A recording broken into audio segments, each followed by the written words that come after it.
sehat.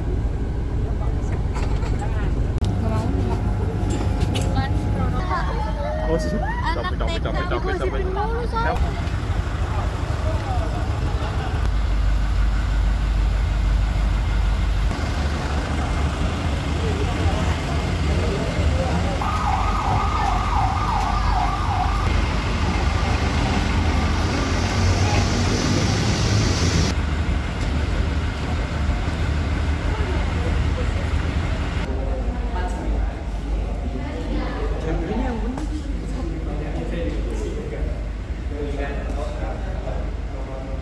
Oke, baik, sudah. Tapi alhamdulillah teman-teman belum mulai ujiannya. Jadi hari ini kesempatan kita ujian.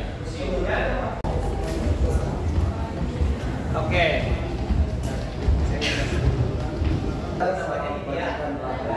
Atau ya, penerapannya adalah milik para tokoh, yaitu ada 13 tokoh proklamasi yang akan ditampilkan.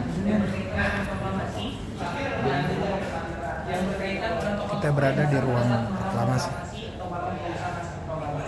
Yang pertama mau menjelasin di sini terdapat kalau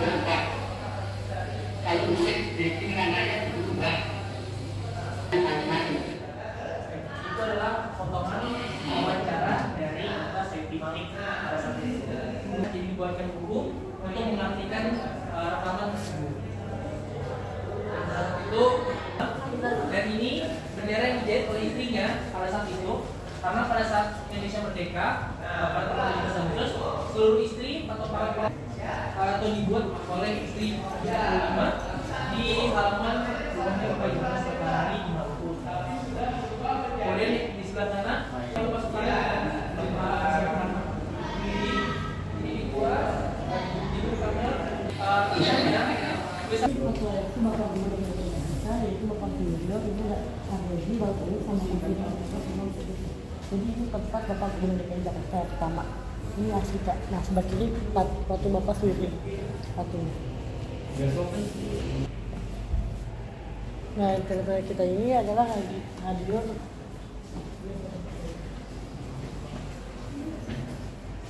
kita pojok itu kalau itu Bapak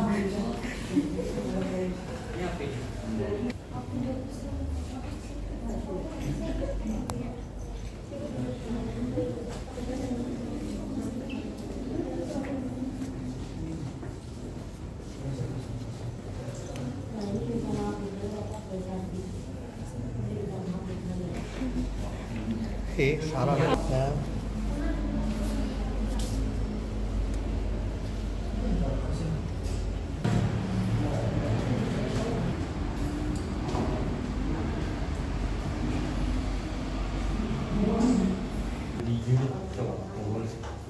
Zaman dahulu ada udah begini ya? Nah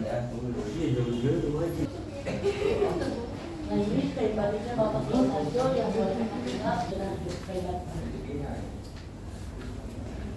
Di sini juga ada koleksinya. Di sini ada keris, ada lencong, ada badik. Ini dijadikan koleksi aja di rumahnya, nggak dibikin.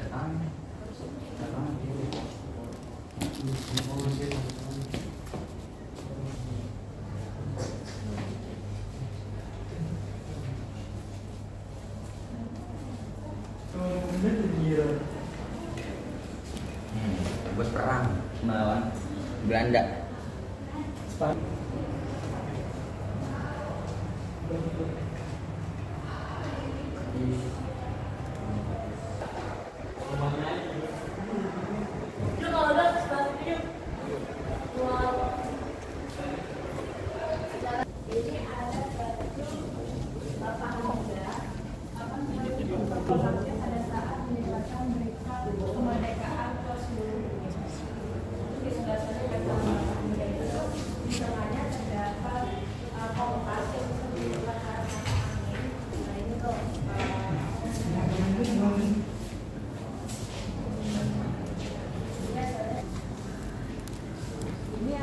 Koleksi topi Bapak Suwiryo yang sebelah sini.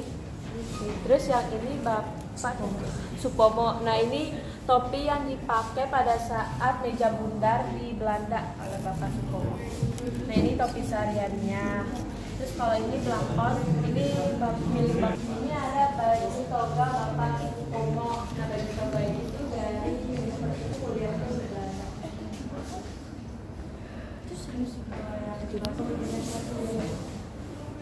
Terus kalau yang di tengah itu milik bapak Bujang. Di sini sebelum menjadi Bali.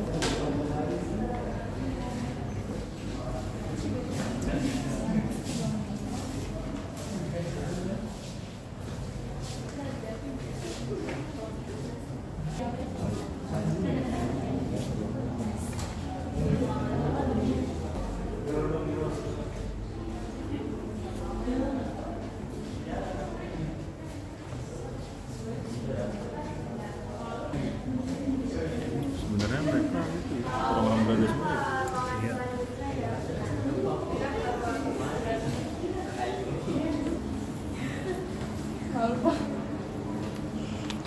Oke. Boleh lah.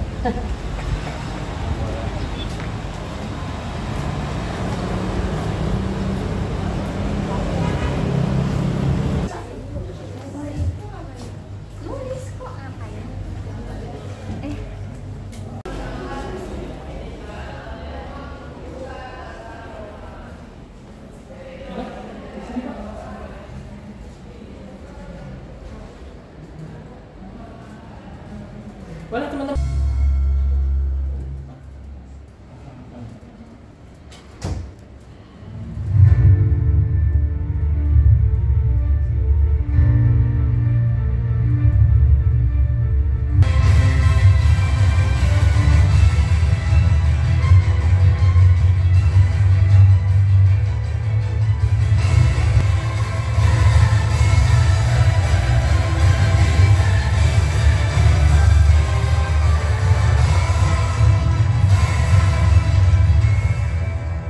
Jam kemudian, konsep naskah proklamasi selesai. Sekarang usianya sudah mau menginjak 100 tahun. Nah, dibangun itu difungsikan menjadi rumah. Jadi di menteng itu rumah seperti ini, ini rumahnya. Karena menteng itu bukan kota tapi disewakan. Jadi kayak villa-villa di puncak tuh, yang disewakan kayak gitu. Nah, rumah ini pertama kali selesai dibangun tahun 1931. Arsiteknya orang Belanda namanya Bapak Johan Frederik Sydney, yaitu Konsulat Jenderal Inggris. Konsulat Jenderal itu sekarang namanya jadi duta besar. Kalau dulu namanya Konsulat Jenderal, ya, 45. Dan ketika ditempati oleh Bapak Maeda itulah rumah ini menjadi tempat proklamasi. Tepatnya pada tanggal 16 Agustus tahun 1945. Jadi ada alasan ya Bapak Maeda kenapa Bapak Maeda mendukung kemerdekaan.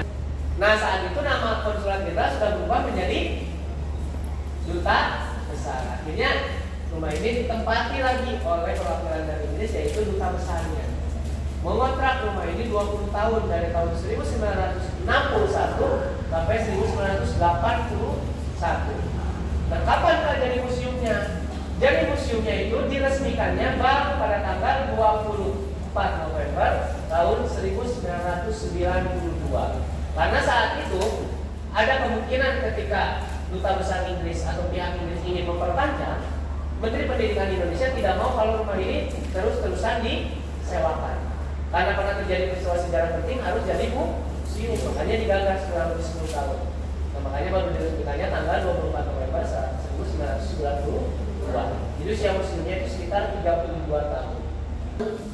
Dulunya layaknya sebagai sebuah rumah ya. Ada ruang tamu, ruang makan, ruang dapur dan lain sebagainya.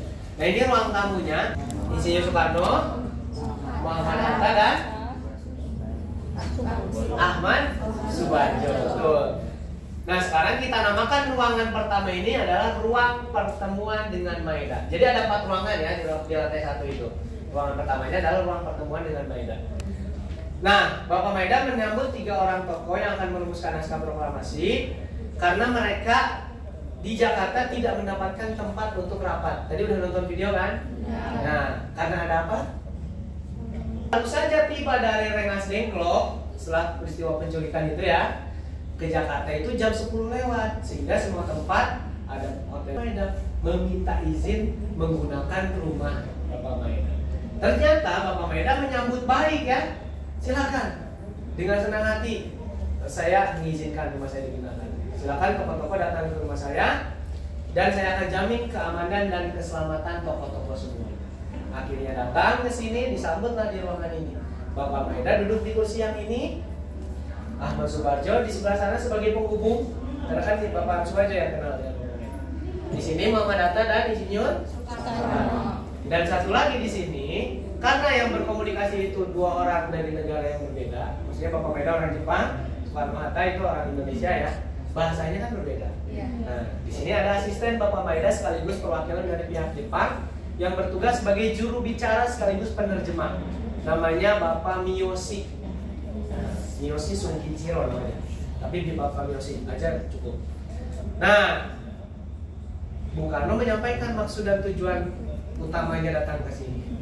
Kalau mereka mau meminjam rumah Bapak Maeda.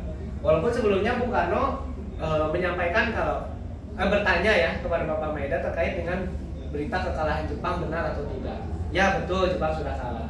Terus bagaimana dengan janji kemerdekaan? Insinyur Soekarno tidak mau.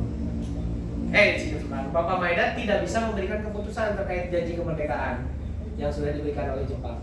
Karena yang bisa menentukan Indonesia jadi diberikan kemerdekaan atau tidak itu adalah pimpinan militer tertinggi. Hurufnya huruf Jepang, tidak bisa digunakan. Bapak Maeda akhirnya meminta atau menyuruh asisten rumah tangganya sekaligus sekretaris pribadinya namanya Ibu Satsuki Mitsima, itu asistennya yang lainnya, untuk meminjam mesin ketik ke kantor militer Angkatan Laut Jerman. Nah, minjam ke sana yang hurufnya huruf Latin alfabet, dibawa ke sini, dipakai mengetik, setelah dipakai mengetik dikembalikan. Kemudian, karena saat itu bertepatan dengan bulan suci Ramadan, tokoh-tokoh yang berpuasa juga kan harus sahur. Apalagi kan mereka di sini bermalam ya, sampai subuh. Sebelum mereka pulang ke rumah masing-masing, karena saat itu sudah mau subuh. Kalau mereka pulang ke rumah masing-masing tidak akan sempat sahur. Akhirnya Bapak Maeda meminta lagi Ibu Satsuki Mitsima, kepala asisten rumah tangganya, untuk memasakkan menu sahur. Ya, saat itu dimasakkan nasi goreng oleh Ibu Satsuki Mitsima. Jadi yang berpuasa maupun yang tidak berpuasa akhirnya ikut santap sahur bersama di sini. Sebelum pulang ke rumah masing-masing. Gitu. Nah itu beberapa pelayanan maksimal yang diberikan oleh Bapak Maeda di Ini apa ya? Ini apa? karena waktunya Ini apa, Pak? Rangko kali. Ya, Rangko kan ya Pak ya? rangkok. mereka atau Bung Karno langsung membagi tugas. Insinyur Soekarno yang menulis harus sesegera mungkin ya. Akhirnya jadilah satu buah konsep naskah proklamasinya. Hanya terdiri dari 2 paragraf saja. Paragraf 1 satu kalimat, ini usulan dari Bapak Ahmad Subarjo. Paragraf 2 1 kalimat, ini usulan dari siapa satu lagi? Usulan 1 dari Bapak Ahmad Subarjo.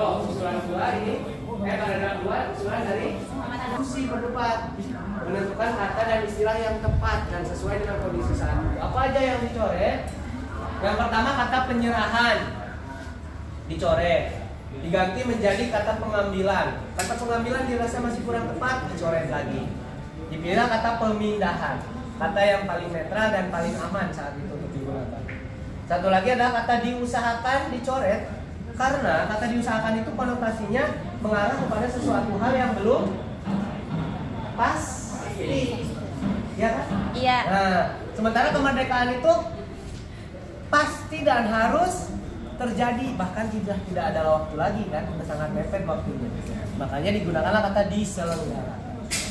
Nah, dalam naskah tulisan tangan Insinyur Soekarno maupun naskah ketikan Bapak Said Timeli ada yang menarik. Mungkin teman-teman juga baru memperhatikan. Kalau tahun yang tertulisnya itu adalah tahun 05, bukan 45. Ada yang tahu kenapa? Enggak. Ini merupakan Orang Jepang. tahun Jepang.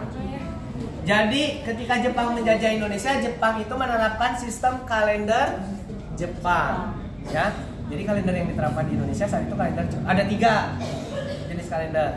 Yang pertama kalender Jepang, yang kedua kalender Gregorian atau tahun Masehi, dan yang ketiga ada kalender Hijriah. tahun Islam. Jadi ada 3 kalender yang berlaku. Tapi karena saat itu dalam penulisan dokumen ataupun media-media cetak lainnya pakai tahun Jepang atau kalender Jepang, makanya Insinyur Soekarno menggunakan tahun Jepang. Tahun Jepang itu beda 660 tahun lebih dulu dari tahun Masehi. Kalau saat itu tahun 1945 Masehi, tahun Jepangnya adalah 2605. Makanya diambil 2 angka di belakang. Itu 05. Oke, ada yang ditanyakan? Nah, siapa tahu ada yang tidak setuju dengan konsep setelah dibacakan sampai selesai, semuanya setuju. Tapi muncul satu permasalahan. Siapa yang menandatangani naskah tersebut? Muncul kan berbagai usulan. Tadi udah lihat di video ya. Pengusulan ada tokoh dari Aceh, Ustaz Abdul Muhammad. Ada 2 usulan dari beliau, ketua dan wakil. Bapak Syahrul Saleh dan Supardi dari golongan muda juga. Muhammad Hatta saja yang menandatangani sebagai ketua dan wakil ketua PP. Akhirnya naskahnya diberikan kepada Bapak Said Milik dan Bapak Bendia untuk diketik. Oke, boleh masuk ke ruang pengetik. Ejaan dan struktur kalimat kayak gitu. Makanya ketika mengetik naskah proklamasi, Bapak Said Milik dan Bendia membuat 3 perubahan ya. Yang pertama adalah apa yang diubah? Tempo. Jadi tempo hanya hilang. Karena ejaan tempo itu yang sudah sering digunakan.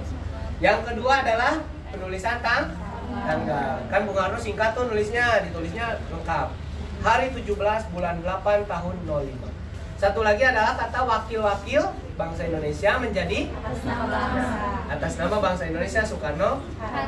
Setelah selesai diketik naskah tulisan tangan Bung Karno, ya diremas kemudian dibiarkan begitu saja, dibuang. Karena tidak sadar ya, nggak sengaja. Karena kan kita pun pasti di posisi Bapak Said Milik akan melakukan hal yang sama. Karena yang dibacakan oleh Bung Karno adalah yang diketik, yang sudah nanti ditandatangani. Yang tulisan tangan memang tidak dipakai lagi, gitu kan? Itu hanya jadi bukti saja kalau Indonesia sudah. Nah, tanpa semua tahu Bapak Said Milik dan semua tokoh yang hadir, Bapak Bendia mengambil naskahnya, kemudian dia simpan tanpa bilang-bilang ke siapa-siapa. Bahkan dia menyimpannya dalam kurun waktu yang lama. Makanya naskahnya sempat dinyatakan hilang. Karena Bapak Bendia punya alasan kenapa dia menyimpan lama, karena dia menganggap kondisi saat itu belum aman. Dia takut naskah itu jatuh ke pihak yang salah. Dan kemudian kemungkinan terburuknya hilang atau dihilangkan.